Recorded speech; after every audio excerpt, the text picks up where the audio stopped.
رسول اللہ صلی اللہ علیہ وسلم نے جب اپنی اعلانیہ دعوت کا آغاز کیا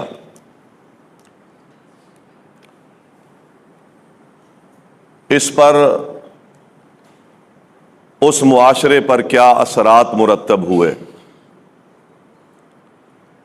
گھر سے رسول اللہ صلی اللہ علیہ وسلم کی اتنی شدید مخالفت ابو لہب نے کی۔ مکہ کے اس ماحول میں بڑا ایک عجیب سما پیدا ہو گیا جب رسول اللہ صلی اللہ علیہ وسلم نے کھلے عام سب کو دعوت دی، اور یہ اللہ کا حکم تھا، فاصدع بما تؤمر وأعرض عن المشرکین۔ اب بات کو کھلم کھلا پہنچائیں، اب ان مشرکوں کی پرواہ نہ کریں کہ یہ کیا کہتے ہیں۔ تو نبی صلی اللہ علیہ وسلم نے تمام قبائل کو دعوت دی، گھر کے افراد کو دعوت دی۔ آپ نے اس دعوت کو عام طور پر پیش کرنا شروع کر دیا۔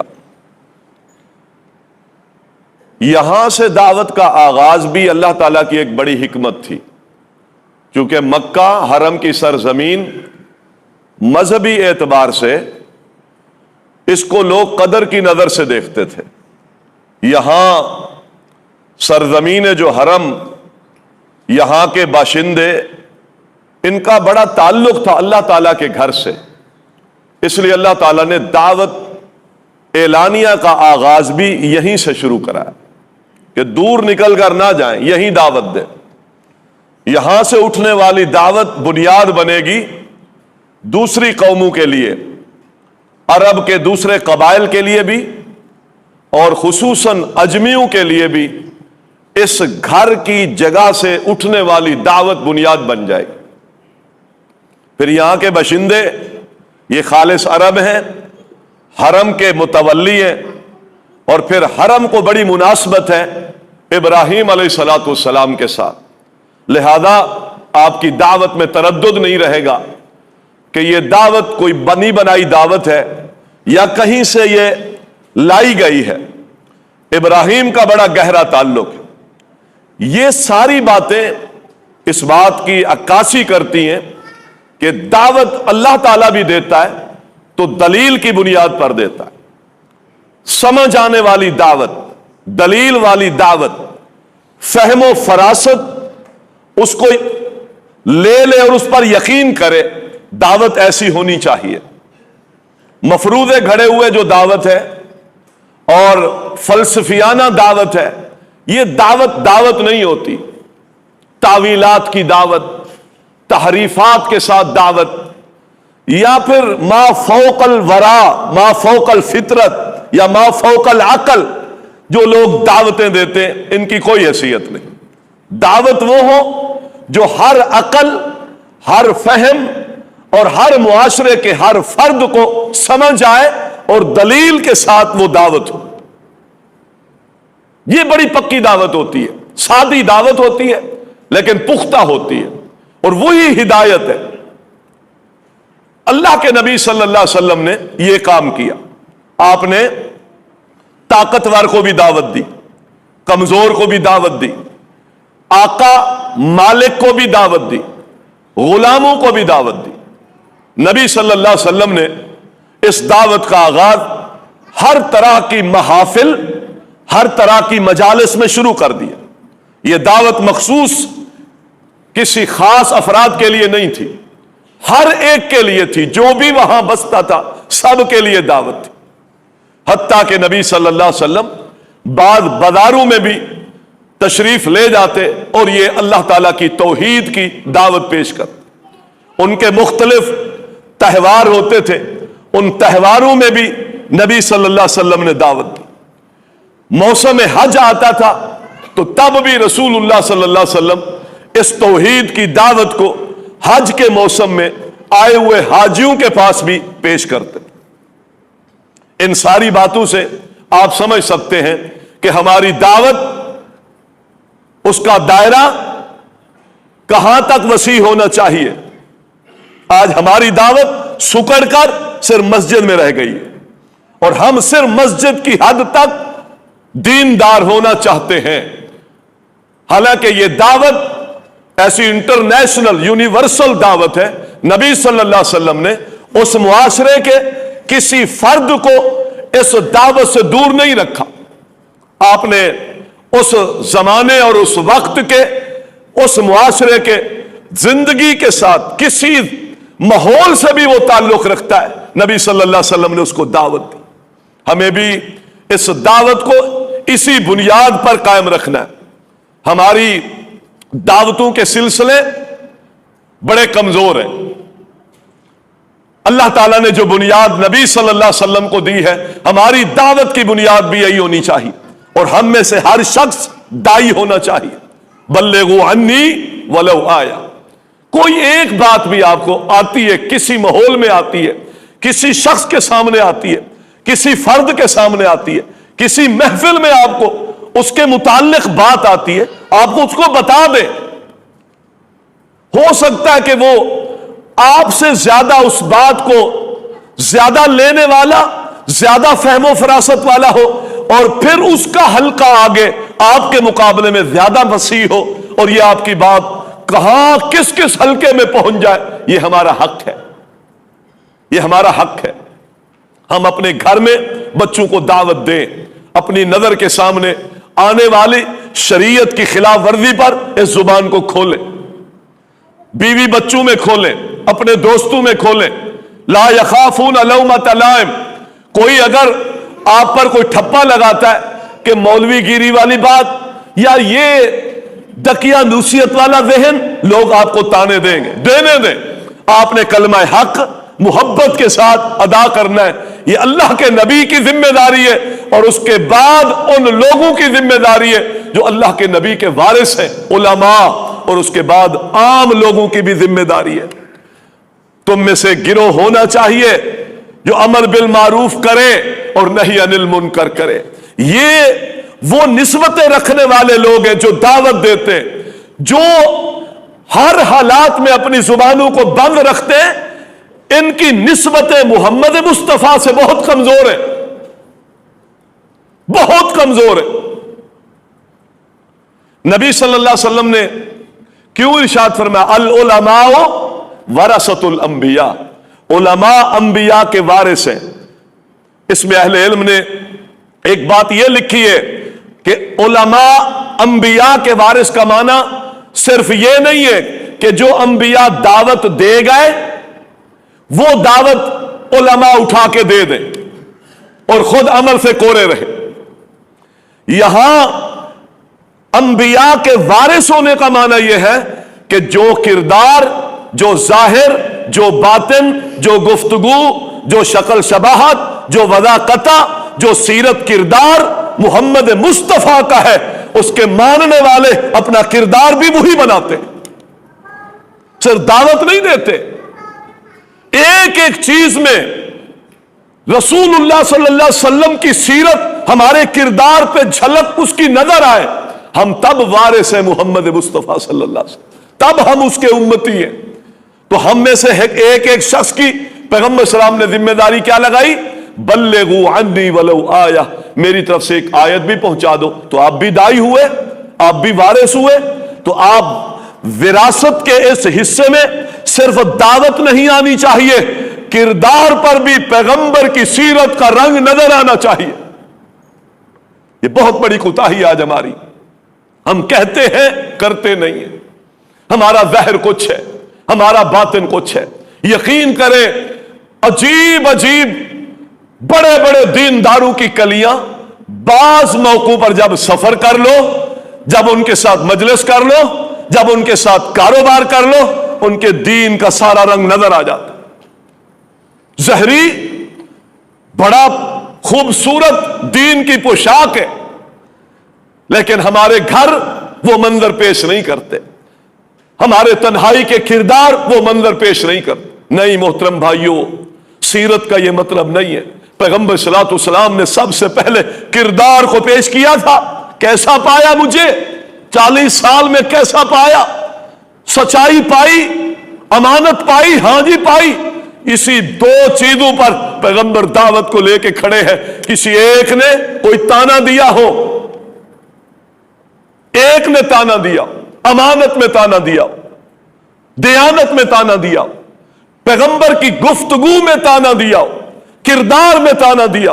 اللہ تعالیٰ کہتے وَلَقَدْ نَعْلَمُ قَدْ نَعْلَمُ أَنَّهُ يَحْزُنُكَ الَّذِينَ يَقُولُونَ، اے نبی ہم جانتے ہیں یہ لوگ آپ کی مخالفت کرتے ہیں، آپ کو ایسی ایسی باتیں کرتے ہیں دعوت میں کہ آپ کے دل میں ان باتوں کی وجہ سے بڑا غم آتا ہے.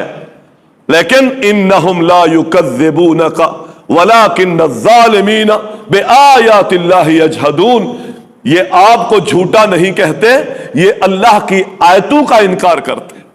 آپ کو جھوٹا نہیں کہتے، آپ کو سچائی کہتے. انکار کس کا کرتے؟ اللہ تعالیٰ کی آیات کا انکار کرتے. تو محترم بھائیوں، اس دعوت کے میدان میں آج مسلمان بڑے کمزور ہیں. ہماری دعوت یا تو اس کی بنیاد خواہشات ہے یا سوچ ہے یا اپنی فہم ہے.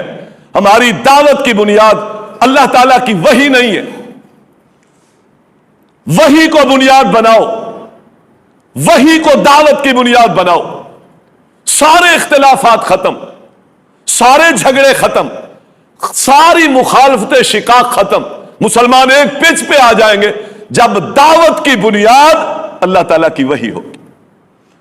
اور اللہ تعالیٰ نے محمد مصطفیٰ صلی اللہ علیہ وسلم کو اسی بنیاد پر بھیجا ہے. وَمَا آتَاكُمُ الرَّسُولُ فَخُذُوهُ وَمَا نَهَاكُمْ عَنْهُ فَانْتَهُوا، جو رسول اللہ صلی اللہ علیہ وسلم دے بس وہ لے لے، باقی چھوڑ دے. وَمُحَمَّدٌ فَرْقٌ بَيْنَ النَّاسِ، محمد صلی اللہ علیہ وسلم لوگوں کے درمیان فرق کرنے والے.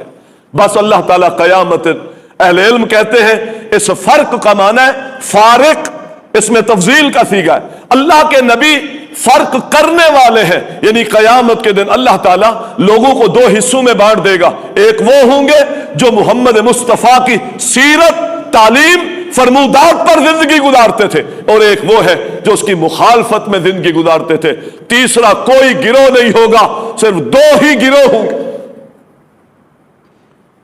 ایک قوم وہ ہے جن کی دلیل بنیاد ہے، وہی بنیاد ہے. فَاسْتَمْسِكْ بِالَّذِي أُوحِيَ إِلَيْكَ، اے نبی جو آپ کی طرف وحی کی گئی ہے بس اسی کو تھام لے.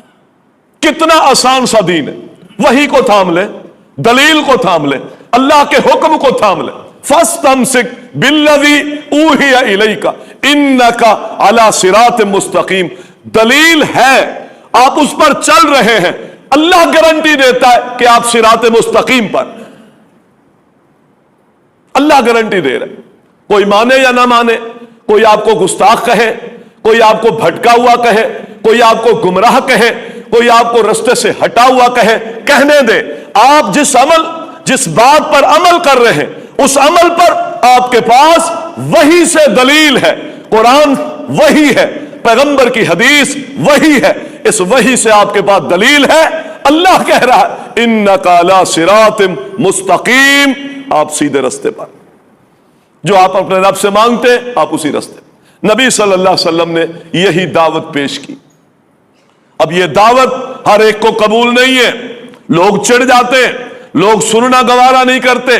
پھر ایک لمبا وقت گزرا تھا، ان مکہ والوں کے پاس کوئی نبی، کوئی دعوت، ما یاتیہم من نبی، کوئی نبی نہیں آیا تھا، کوئی ڈرانے والا نہیں آیا تھا. ان کے سارے عقائد ابراہیمی پر ایسے زنگ لگ چکے تھے، دین بگڑ چکا تھا، عقیدہ بگڑ چکا تھا، رسومات پر جاہلی زمانے کے اثرات مرتب تھے. اب ان کو وحی کی دعوت، کوئی آسان کام نہیں تھا اس معاشرے کو پلٹنا. انسان کو بڑا پیار ہو جاتا ہے جس راہ پر چلتے چلتے انسان کی زندگیاں گزر جائیں، نسلیں گزر جائیں. جن رسومات کو مانتے مانتے ان کو ادھیڑ کے اپنے کردار سے پھینک کر اپنے اوپر اللہ کا رنگ چڑھانا کوئی آسان کام نہیں ہے. اللہ جسے توفیق دے دے، ورنہ انسان اسی طرح زنگ آلود مر جاتے ہیں، حق کو قبول نہیں کرتے، وحی کو قبول نہیں کرتے. دماغ کے ان فہم سوچ تک وہ بات لے جانا ہی نہیں چاہتے جہاں جا کر اندر کوئی انقلاب کی چنگاری بھڑکے، نہیں سوچنا چاہتے.